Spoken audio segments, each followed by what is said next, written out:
Pelik kan? Gaji makin besar tapi ramai anak muda yang bankrupt sebelum umur 30 tahun.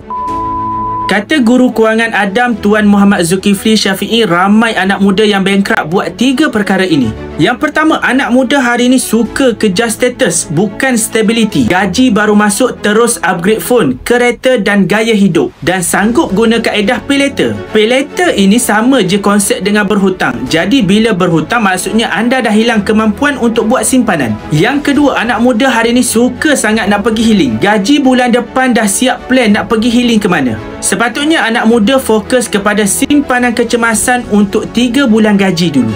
Yang terakhir adalah berhutang untuk berkahwin. Ramai yang buat personal loan semata-mata nak tampung majlis kahwin yang mewah. Jadi jangan jadi raja sehari, hamba seumur hidup.